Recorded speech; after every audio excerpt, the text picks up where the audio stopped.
So this lecture we're going to talk about predicting the future. All right, so predicting the future in a real way. So the momentum principle is very powerful. It's everything about how things move in space and time.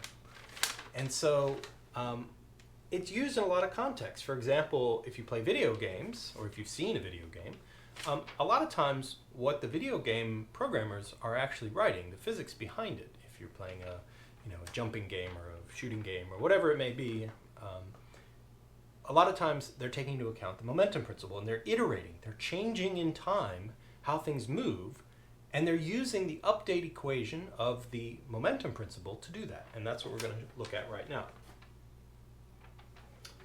All right, so in game design you have the momentum principle over and over and over again. So let's start with our friend delta P and equate that to its friend F net delta T.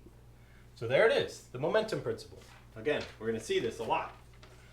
So we know deltas involve P finals minus P initials. F net stays the same. And then delta T comes along for the ride. So there is the momentum principle written in a way that may seem familiar with things like changing position with average velocity, for example. So now we have P final, I'm going to bring P initial over here, P initial, plus F net delta T. So what do we learn from this? Well, we learn that what's happening now is related to what's happened, what's happening in the future. If I would change F to final, I have that P now and F net delta T, both of those things feed into telling me what P in the future will look like. So if I take my momentum now, the momentum I have right at this moment, and I combine it with the force that's acting on me over some time interval, I can tell you what the momentum of this system will be in the future. So, the future is bright. This is the now.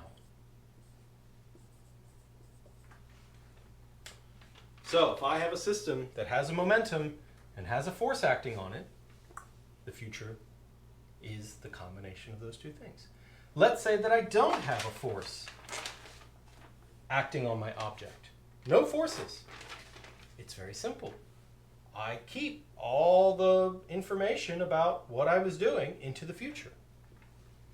This is very important in the sense that what a lot of people don't realize is that when the force is gone, all of the history of everything that's happened to that system is encoded into the current value of the momentum.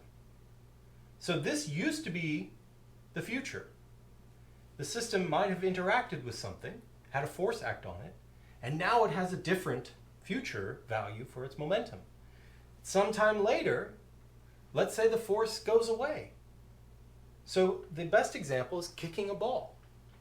When I kick a ball with my foot, I impart some force to that ball over the duration that the ball is in contact with my foot. But as soon as the ball leaves my foot, the instant I stop forcing it, it has forgotten all about the force that it got, and now it just has the momentum with the information about me encoded into it forever. So that's what happens.